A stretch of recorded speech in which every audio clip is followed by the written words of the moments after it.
என் தங்கப்பிள்ளையே, நீண்ட நேரமாகவே உன் தாயானவள் ஒரு நல்ல செய்தியோடு உன் வீட்டு வாசலில் காத்து நிற்கின்றேன். அதுவும் வெள்ளிக்கிழமை என்பதனால் இந்த நாளில் நான் உனக்கு ஒரு நல்ல செய்தியை கொடுத்து விடாமல் சென்று விடுவேனா? என் குழந்தையே, நாளைய விடியலில் நான் சொல்கின்ற ஒருவரை நீ நிச்சயமாக சந்திப்பாய். அப்படி அவரை நீ சந்திக்கும் பொழுது அவரின் பெயரை சொல்லி நீ அவரை இங்கே வா என்று நீ அழைத்தால் போதும், நிச்சயமாக உன்னுடைய வாழ்க்கையில் நீ இத்தனை நாளும் வேண்டி விரும்பி நிற்கின்ற ஒரு மிகப்பெரிய உதவி ஒன்று அவரால் கிடைக்கப் பெறுவாய். இது உன்னுடைய வாழ்க்கையை நீ நினைத்து கூட பார்க்க முடியாத அளவிற்கு தலைகீழாக புரட்டி போடும். இந்த வாழ்க்கையில் நீ எதிர்பார்க்கின்ற பல விஷயங்கள் நிச்சயமாக உனக்கு நடக்கும். எல்லையற்ற சந்தோஷம் உன்னை தேடி வரும். அதற்கு என் பிள்ளை, முதலில் நான் சொல்கின்ற இவரை நீ அழைக்க வேண்டும் அல்லவா? அப்படி யாரைத்தான் அழைக்க வேண்டும் என்று கேட்கிறாயா? சரி, எதையுமே சட்டென்று சொல்லிவிட்டால் அதில் சுவாரஸ்யம் இருக்காது. உனக்கு நான் சொல்ல வந்த விஷயங்களை முதலில் சொல்லிவிட்ட பிறகு நான் எதை உனக்கு நடத்த வேண்டும் என்று நினைக்கின்றேனோ அதை நிச்சயமாக உன் வாழ்க்கையில் நிறைவாக உனக்கு சொல்லிவிட்டுத்தான் செல்வேன். இந்த இரவில் நான் உன்னோடு பேசிக்கொண்டிருக்கின்ற இந்த பேரதிர்ஷ்டத்தின் பொழுது உன்னுடைய வாழ்க்கையில் நிச்சயமாக மிக பெரிய மாற்றத்தை நடத்தி கொடுக்கும் என்பதனை நீ மறக்காதே. என் குழந்தையே, ஒரு சொல், ஒரே ஒரு சொல் ஊசி என சுருக்கென்று ஒருவரின் மனதை தைத்து விட்டால் அதற்கு பிறகு நீ சொல்லும் 1000 அன்பு சொற்களும் முனைமழுங்கி போய்விடும் என்பதனை மறந்துவிடக்கூடாது. நாம் சொல்லிவிட்ட பிறகு அதை மறந்து விடுவோம். நாம் அவர்கள் நம்மை மன்னித்து விட்டார்கள் என்றும் நினைத்து விடுவோம். ஆனால் உண்மையில் அவர்களின் மனதிற்குள் இருக்கின்ற விஷயங்கள் என்னவென்பதனை கடைசி வரையிலும் உன்னால் புரிந்து கொள்ளவே முடியாது. இதே வார்த்தையை நம்மை பார்த்து அவர்கள் சொல்லியிருந்தால் நாம் எப்பேற்பட்ட சிந்தனைகளுக்கு ஆளாகி இருப்போம், நாம் என்னவெல்லாம் கற்பனை செய்திருப்போம் என்பதனை சற்று சிந்தித்து பார்க்க வேண்டும். எல்லோருக்குமே முதலில் இந்த எண்ணம் வேண்டும். இந்த வாழ்க்கையில் நாம் எதையெல்லாம் அடைய நினைக்கிறோமோ அதையெல்லாம் நாம் அடைவதற்கு முன்பாக யார் மனதையும் காயப்படுத்தாமல் அதை பெற வேண்டும் என்பதனை மறக்கக்கூடாது. என் குழந்தையே, ஒரு உண்மையான அன்பு என்ன செய்யும்? ஒருவரிடம் கெஞ்சும், சண்டையிடும், தொல்லை செய்யும், அவர்களை காயப்படுத்தும். அதற்கு அதை தவிர வேறு எதுவும் தெரியாது. ஆனால் அந்த அன்பு ஒருபோதும் அவர்களை விட்டு விலகாது என்பதுதான் உண்மை. ஆனால் என் குழந்தை, இதையெல்லாம் நீ சரியாக புரிந்து கொண்டு இந்த வாழ்க்கையில் உனக்கு வருகின்ற விஷயங்களை எல்லாம் நீ என்னவென்று தெரிந்து கொண்டு ஒவ்வொரு நாளும் உனக்கான உண்மைகளை நீ நிச்சயமாக தெரிந்து கொள்ள வேண்டும். அன்பு என்றால் என்ன? இந்த அன்பு உன்னை எப்படி வழிநடத்தும்? இந்த அன்பு உன்னை எப்படி வாழ வைக்கும் என்பது உண்மையான அன்பு கிடைத்தவர்களுக்கு மட்டுமே புரியக்கூடிய ஒரு விஷயம் அல்லவா? உண்மை என்ன, உண்மையான விஷயங்கள் என்னவென்று தெரிந்தவர்களுக்கு நிச்சயமாக யாரிடத்திலும் ஏமாந்து விடக்கூடிய நிலைமை வராது. எல்லா விஷயங்களையும் சரியாக புரிந்து கொள்ள முடியாதவர்கள், எப்பொழுதும் இந்த வாழ்க்கையில் தனக்கு நடக்கக்கூடிய விஷயங்களில் இருக்கின்ற உண்மைகளை புரிந்து கொள்ள முடியாதவர்கள், எப்பொழுதும் தான் எவ்வளவு ஆசைப்பட்டாலும் அதை பெற்றுவிட முடியாதவர்களாக இருப்பார்கள் என்பதனை நீ மறக்காதே. இனியாவது இந்த நிலையை மாற்றிவிட நீ தயாராகு. என் குழந்தையே, கண்ணுக்கு தெரிந்த இந்த மனிதனை மதிக்காவிட்டால் கண்ணுக்கு தெரியாத கடவுளை மதித்து பயனில்லை. உண்மையாகவே வயது மூத்தவர்களும் பெரியவர்களையும் மதிக்க கற்றுக்கொள்ள வேண்டும். அவர்கள் நமக்கு எதை செய்தாலும் எதை செய்யவில்லை என்றாலும் அவர்களுக்கான மரியாதையை நாம் எப்பொழுதுமே கொடுத்து கொண்டிருக்க வேண்டும். அவர்கள் என்ன செய்தாலும் எதை சொன்னாலும் என் பிள்ளை, நீ ஒருபோதும் விட்டு விடாதே. எல்லா நிலையிலும் உனக்கு வேண்டிய விஷயங்களை நீ நிச்சயமாக தெளிவாக ஏற்று அதற்கு ஏற்றது போல உன்னை சுற்றி இருப்பவர்களையும் நீ பழக்கப்படுத்தி விட்டாயானால் அதன் பிறகு நடப்பது எல்லாம் நல்லதாகவே நடக்கும். என் குழந்தையே, நீங்கள் செய்ய முடியாது என்று நினைக்கின்ற ஒரு விஷயத்தை ஒருவர் எங்கோ இருந்து செய்து கொண்டுதான் இருக்கிறார் என்பதனை நீ மறந்து விடாதே. என்ன நடந்தாலும் எதுவென்றாலும் என் குழந்தை, நீ எப்பொழுதுமே இந்த விஷயங்களை எல்லாம் நிச்சயமாக செய்து கொண்டிருக்க வேண்டும் என்பதனை மறக்காதே. நீ முடியாது என்று சொல்வதற்கு எந்த வாய்ப்புகளும் இல்லை. ஏனென்றால் இன்னொருவர் அதனை செய்யும் பொழுது என் குழந்தை அதை உன்னால் முடியாது என்று நீயாக நினைப்பது நியாயமாகுமா? என்ன வேண்டும் ஏது வேண்டும் என்று நீ யோசிக்கும் பொழுதெல்லாம் இந்த வாழ்க்கை உனக்கு கொடுக்க வேண்டிய எல்லா விஷயங்களையும் நிச்சயமாகவும் நிறைவாகவும் கொடுக்கும் என்பதனை நீ மறந்து விடாதே. எதற்கும் கலங்காது, எந்த சூழ்நிலைக்கும் வருந்தாது. உன்னை சுற்றி உன் அம்மா நான் வந்து தருகின்ற அத்தனை மாற்றங்களையும் நீ நிறைவாக பெற்றுக்கொள். உனக்கு வேண்டியது எல்லாம் நல்லபடியாக நடக்கும். நீ விரும்பியது எல்லாம் நிச்சயமாக உனக்கு வேண்டியபடி இந்த வாழ்க்கையின் பேரதிசயத்தை கொடுக்கும் என்பதனை நீ மறக்காதே. எல்லா நேரமும் உனக்கு இந்த வாழ்க்கையில் கஷ்டங்கள் வருகிறதே என்று சொல்லி நீ கண்கலங்கி நிற்கிறாய். ஆனால் இந்த கஷ்டத்திலிருந்து உனக்கு நிச்சயமாக மிக பெரியதொரு விடுதலை கிடைக்கப் போகின்றது. மிக பெரியதொரு மாற்றம் இதிலிருந்து உனக்கு நடக்கப் போகின்றது. இனி என்னவாகும் என்று நீ எண்ணி வருந்தினாலும், ஏதுவாகும் என்று சொல்லி நீ கலங்கினாலும், உனக்கு இதைவிட சிறப்பான பல விஷயங்களை நான் நடத்தி கொடுப்பேன் என்பதனை நீ மறந்து விடாதே. என் குழந்தையே, தடுமாறி சென்று விடாதே. இந்த வாழ்க்கையில் எப்பொழுதுமே தடமாறி சென்று விடாதே. சுற்றி இருப்பவர்கள் காத்து கொண்டிருக்கின்றார்கள். எப்பொழுது உனக்கு இது போன்ற விஷயங்கள் எல்லாம் நடக்கும் என்று காத்து கொண்டிருக்கின்றார்கள். உன்னுடைய சந்தோஷத்தை அளிக்கவும், உன்னுடைய மகிழ்ச்சியை உன்னிடத்திலிருந்து பறிக்கவும் ஒரு கூட்டமே அங்கு காத்து கொண்டிருக்கிறது. அப்படி இருக்கும் பொழுது என் குழந்தை, நீ எதையும் எண்ணி கலங்காமல், இவர்களை எல்லாம் கண்டு கொள்ளாமல் நீ முன்னேறி சென்று கொண்டிருக்க வேண்டும் அல்லவா? சுற்றி இருப்பவர்களின் பேச்சுக்கு ஏற்றாற் போல நீயும் நடந்து கொள்ளக்கூடாது. என் குழந்தையே, நாளையே நான் இறந்து விட்டால் எனக்காக அழ 100 பேர் இருக்கிறார்கள். ஆனால் இன்று நான் அழுதால் ஏன் என்று கேட்க ஒருவர் கூட இல்லை என்று நினைத்து நீ கலங்கிய நேரங்களை எல்லாம் நான் பார்த்திருக்கின்றேன். இது நல்ல வாழ்க்கைதான். ஏன் தெரியுமா?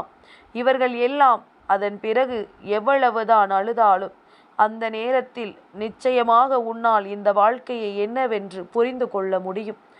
இல்லாது போனால் இவர்களை எப்பொழுதுமே நீ நம்பிக்கொண்டுதான் இருப்பாய். இவர்களை எப்பொழுதுமே இந்த வாழ்க்கையில் நீ உறுதியாக நினைத்து கொண்டுதான் இருப்பாய். இந்த சந்தர்ப்பங்களையும் இந்த சூழ்நிலைகளையும் நீ கவனத்தில் கொண்டு இனி உனக்கு வரவேண்டிய உண்மைகளை நீ எப்பொழுதுமே தெளிவாக தெரிந்து கொள்ள தயாராக இரு. உன் தாயானவள் நான் இருக்கும் பொழுது உனக்கு இந்த வாழ்க்கை எப்படிப்பட்ட கஷ்டத்தை கொடுத்திருந்தாலுமே ஏதோ ஒரு புரிதலை உனக்கு கொடுக்கத்தான் செய்கிறது என்பதனை மறந்து விடாது. ஏதோ ஒரு வகையில் உனக்கான உண்மைகளை தரத்தான் செய்கிறது என்பதனை நீ மறந்து விடாது. வாழ்க்கையின் ஒவ்வொரு ஓரத்திலும் நிச்சயமாக என் குழந்தை, உன்னை ஒதுக்காத இடமில்லை, உன்னை உடைக்காத உறவுகளும் இல்லை. எல்லாமுமே வீணாகி விட்டது என்று நினைக்கிறாய்.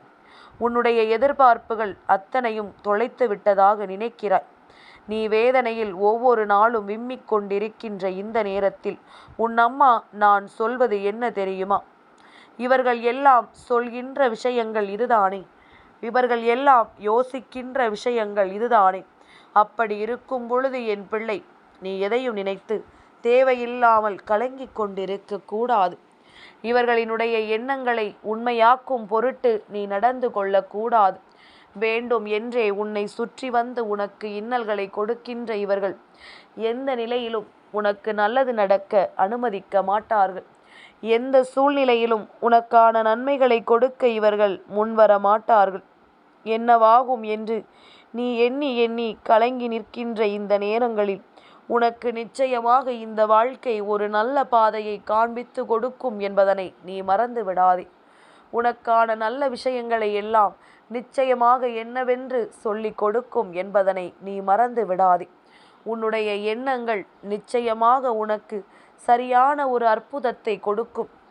என் பிள்ளையே, நீ படுகின்ற கஷ்டங்களும் நீ அனுபவிக்கின்ற வேதனைகளும் இப்படியே உன்னை வைத்து விடுமோ என்று நினைக்காதே. நிச்சயமாக ஒரு மிகப்பெரிய மாற்றம் உனக்கு நடக்கும். சரி, நாளைய தினம் அப்படி என்னதான் நடக்கப் போகிறது, யாருடைய பெயரைத்தான் சொல்ல வேண்டும் என்று யோசித்து கொண்டிருக்கின்ற என் குழந்தைக்கு அம்மா இப்பொழுது சொல்கின்றேன். என் குழந்தையே, நாளைய தினம் 3ஆம் பிறை சந்திர தரிசனம். ஒவ்வொரு அமாவாசைக்கு பிறகும் வரக்கூடிய சந்திர தரிசனம். இந்த நாளில் நாம் சந்திரனை காணும் பொழுது நிச்சயமாக இந்த வாழ்க்கையில் நமக்கான பல நன்மைகள் நடக்கும் என்பதனை மறந்துவிடக்கூடாது. என் குழந்தையே, 3ஆம் நாளில் சந்திர தரிசனம், அதாவது அமாவாசை முடிந்த 3ஆவது திதியில் சந்திரனை தரிசனம் செய்கின்றவர்களுக்கு ஞாபக சக்தி அதிகரிக்கும், மனக்குழப்பங்கள் எல்லாம் நீங்கும். சந்திரனை தூரத்தில் இருந்து நாம் பார்க்கும் பொழுது கண் பார்வை தெளிவாகும், மேலும் ஆயுள் கூடும் என்பது மிகப்பெரிய நம்பிக்கை அல்லவா? என் குழந்தையே, 3ஆம் பிறையை தரிசனம் செய்வது சிவனின் சிரசையே நேரில் தரிசனம் செய்ததற்கு அர்த்தமாகும். தொடர்ந்து 3ஆம் பிறையை தரிசித்து வருபவர்கள் வாழ்க்கையில் வற்றாத செல்வ வளத்தை பிரகாசமாக பெற்றுக்கொள்வார்கள். சிவபெருமான் தன் தலையில் 3ஆம் பிறையை சூடியதனால்தான் சந்திர மௌலீஸ்வரராக நமக்கு காட்சி கொடுக்கின்றார். அதனால் 3ஆம் பிறை சந்திர தரிசனம் வெறும் சந்திர தரிசனம் மட்டும் கிடையாது, சாட்சாத் பரமேஸ்வரனினுடைய ஒரு பகுதியையே நாம் தரிசிக்கும் பாக்கியம் பெறுகிறோம் என்பதனை மறந்துவிடக்கூடாது. 3ஆம் பிறையை பார்த்தால் மன நிறைவும் பேரானந்தமும் மன அமைதியும் கிடைக்கும். மன கஷ்டங்கள் வருத்தங்கள் எல்லாமே நீங்கும். காமம், வெகுளி, மயக்கம், இந்த 3 குணங்களையும் கடந்தவன் முக்தி அடையலாம் என்பதனை நினைவுபடுத்துவதற்கே பெரியவர்கள் இதற்கு காண வேண்டும் என்று சொல்லி இருக்கிறார்கள். 3ஆம் பிறை தரிசனம் முற்பிறவியில் இருக்கின்ற பாவங்களை எல்லாம் போக்கும் தரிசனமாகும். என் குழந்தையே, ஜாதகத்தில் சந்திர தோஷம் இருந்தால் அவர்கள் அமாவாசைக்கு பின்னர் வரக்கூடிய துதியை திதியில் விரதம் இருக்க வேண்டும். விரதம் இருந்து பின்னர் மாலை நேரத்தில் சந்திர தரிசனத்தை செய்ய வேண்டும். நாளை மாலை நேரத்தில் சந்திர பகவானை கண்டு ஓம் சந்திர மௌலீஸ்வராய நமக என்று நீ சொன்னாயானால் சந்திர பகவானை சிவபெருமானையும் சேர்த்து வழிபட்டதற்கு சமம். உனக்கு நாளைய மாலை நேரத்தில் சந்திர பகவான் காட்சி கொடுக்கவில்லை என்றால், மேகங்கள் அவர்களை மூடிவிட்டது என்றால், உன்னுடைய வீட்டில் இருக்கின்ற சிவபெருமானினுடைய படத்திலும் அல்லது எந்த தெய்வத்தினுடைய தலையில் பிறையை சூடி இருக்கின்றார்களோ அவர்களின் படத்தை பார்த்து நீ வணங்கினால் போதும். நிச்சயமாக உனக்கான நல்ல பலன்கள் எல்லாம் கிடைக்கும் என்பதனை நீ மறந்து விடாதே. என் குழந்தையே, எப்பொழுதுமே சந்திரன் வழிபாடு செய்வது மிகவும் அவசியம்.